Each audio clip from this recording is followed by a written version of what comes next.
بد نسل ہے، بد اصل ہے، جس کی اصل مشکوک ہے، لا ولد ہے، جس کے باپ کا پتہ ہی نہیں ہے، جس کے نسب کا پتہ نہیں ہے، یہ وہ ولید بن مغیرہ ہے۔ مکے کا بہت بڑا چودھری ہے، سرمایہ دار ہے، لینڈ لارڈ ہے، اور اس کمیٹی کا چیف ہے، جو کمیٹی محمد الرسول اللہ صلی اللہ علیہ وسلم کی جو ہے گستاخی کے سلسلے میں ترتیب دی گئی ہے۔ کہا ماں مجھے بتاؤ یہ 10ویں جو بات ہے، میں پہلی 9 باتیں چھوڑ رہا ہوں، کہ کیا یہ بات درست ہے؟ اگر تو مجھے سچی بات نہیں بتائے گی ماں میں تیرا سر قلم کر دوں گا۔ بتاؤ میرا باپ کون ہے؟ جو محمد صلی اللہ علیہ وسلم نے بات کی ہے، باقی جو 9 باتیں درست ہیں تو یہ بھی درست ہوگی۔ تو ماں نے لرزتی زبان سے کہا کہ تیرا باپ جو ہے، اب جو اس نے پوری بات کہی وہ بچے بیٹھے ہوئے ہیں، شرم و حیا مانے ہے، کہنا مناسب نہیں سمجھتا، عاقل را اشارہ کافی ہے، اس کو فلان جو چرواہا ہے وہ تمہارا باپ ہے، میری مجبوری تھی کہ میں نے اس کے ساتھ ناجائز تعلقات قائم کر لیے۔ تو دوستو رہتی دنیا تک، قیامت تک جنہوں نے توہین کی محمد الرسول اللہ صلی اللہ علیہ وسلم کی، جو ان کی خامیاں تھیں، اللہ پاک نے قرآن کا حصہ بنا دیا۔ اور وہ کون تھے 5 آدمی؟ یہ ولید، آس بن وائل،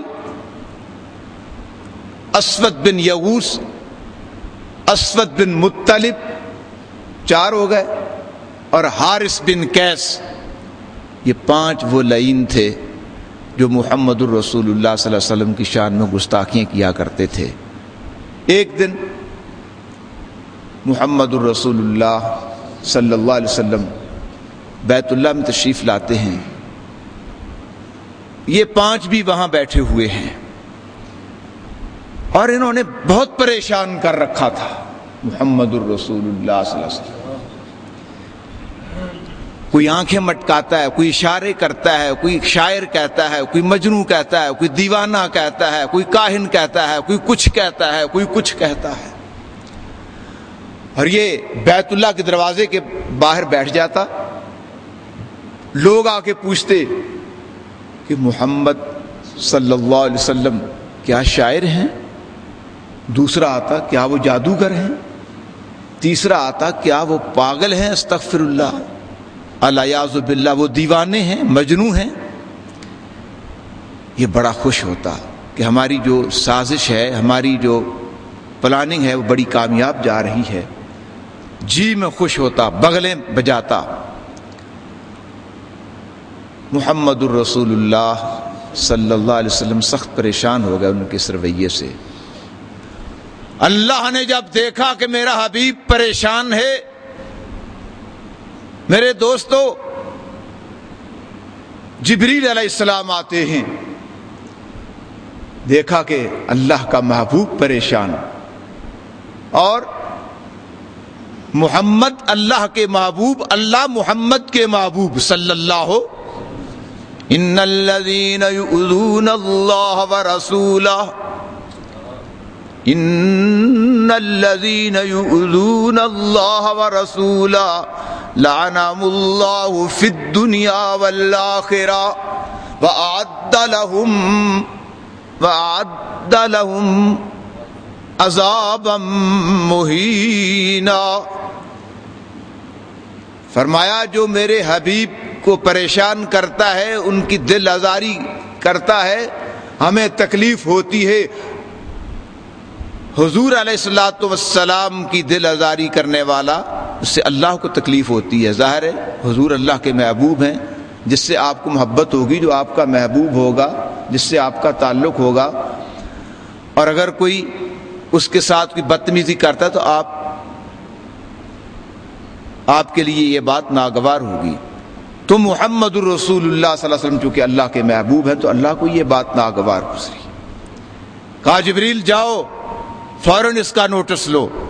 جبریل علیہ الصلوۃ والسلام 5 اس وقت موجود ہیں، اور کسی کی آنکھ کی طرف اشارہ کیا، کسی کے پیٹ کی طرف اشارہ کیا، کسی کی پاؤں کی طرف اشارہ کیا، کسی کی پنڈلی کی طرف اشارہ کیا، اور دیکھتے ہی دیکھتے چند دنوں کے بعد کوئی اپنے سر کو دیواروں کے ساتھ ٹکرے مار رہا ہے۔ سخت تکلیف ہے، آنکھوں میں تکلیف ہے۔ کہا لوگوں دیکھو میری آنکھوں میں کیا چیز ہے؟ کہا کچھ نظر نہیں آتا۔ کوئی کہتا ہے یار میرے پاؤں میں کانٹا چبھ گیا ہے، کہا کوئی نظر نہیں آتا۔ ولید بن مغیرہ جو ان کا چیف تھا، جسے قرآن نے کہا بد نسل، جس کے باپ کا بھی علم نہیں، اتنا متکبر ہے، جا رہا ہے تیر فروشوں کی دکان سے گزرا، ایک تیر اس کی چادر میں الجھا، اب تکبر کی وجہ سے اس نے جھک کر تیر نکالنا گوارا نہ کیا کہ میں نیچے جھکوں، اکڑ کے ساتھ چلتا رہا اور اس تیر نے جگہ جگہ سے اس کی پنڈلی کو زخمی بنا دیا۔ چند دن گزرے، درد سے چلا رہا ہے، کسی کو پیٹ کی تکلیف ہے، اور اسود بن یغوث وہ پاگل دیوانہ کہنے والا محمد الرسول اللہ صلی اللہ علیہ وسلم کا استغفر اللہ، اس کے منہ سے لہو اور پیپ اور غلاظت جو ہے وہ بہہ رہی ہے۔ اور ایک اور دوسرا جو اسود کا معنی بھی سیاہ ہوتا ہے، اس باہر سفر پہ گیا ہوا تھا، اس کا چہرہ سیاہ ہو گیا، لو لگ گئی، گرمی، جب گھر میں آتا ہے دروازے پہ دستک دیتا ہے، گھر والوں نے دیکھا اس کا سیاہ چہرہ ہے، اس کو پہچاننے سے انکار کر دیا کہ بھائی تم کون ہو؟ وہ کہا یہ میرا گھر ہے، میں اپنے گھر میں آ رہا ہوں، یہ میری آل اولاد ہے، اہل خانہ ہے۔ کہنے لگے تم ہمارا کچھ بھی نہیں لگتا، تو پتہ نہیں کون ہے، دھکے دے کے گھر سے نکال دیا۔ وہ کہتا ہے یہی میرا گھر ہے، تم میرے بچے ہو۔ کہا نہیں، تو پتہ نہیں کون ہے، تو بد شکل آدمی، ہمارا کچھ نہیں لگتا، دھکے دے کے باہر نکال دیا۔ تاریخ شاہد ہے کہ ہیڑیاں رگڑتے اسی اپنے گھر کی دہلیز پہ اپنی جان دے دیتا ہے۔ ابو لہب کا کیا حال ہوا؟ سب سے پہلے جس نے بدتمیزی کی، نبی معظم علیہ السلام کا حقیقی چچا ہے، وہ آپ بات جانتے ہیں، بیان کرنے کی ضرورت نہیں، جس کا نام لے کر کے باقاعدہ کہا تبت یدا ابی لہب وتب، تو تباہ ہو جائے، برباد ہو جائے، جس نے میرے حبیب علیہ السلام کو بد دعا دی ہے، بدتمیزی کی ہے۔ بات یہ سمجھانا چاہتا ہوں، جب محمد الرسول اللہ صلی اللہ علیہ وسلم کے نام لیوا کمزور تھے، صحابہ کمزور تھے، ضعیف تھے، بے بس تھے، اینٹ کا جواب پتھر دینے کی پوزیشن میں نہیں تھے، لڑنے کے قابل نہیں تھے، مخالفتوں کا، دشمنوں کا جو ہے وہ فیس نہیں کر سکتے تھے، تو اللہ خود محمد الرسول اللہ کا محافظ بن گیا، عزت رسول کا خود وہ محافظ بنا، اس نے خود حضور علیہ السلام کا تحفظ کیا۔ اور جب آپ علیہ السلام کے ساتھی آ گئے، ابو بکر آ گئے، عمر آ گئے، یہ تو پہلے بھی تھے، مگر مکے میں یہ لوگ بے بس تھے۔ جب مدینہ منورہ کی آزاد فضا میں سانس لیے، آپ پاور میں آئے، اقتدار میں آئے، کہا کون ہے جو کعب بن اشرف کا سر لائے گا، ابو افق کا لائے گا، فلاں کا سر لائے گا، فلاں عورت جو گستاخی کرتی اس کا سر کون لائے گا؟ تو میرے دوستو باقاعدہ آرڈر جاری کیا۔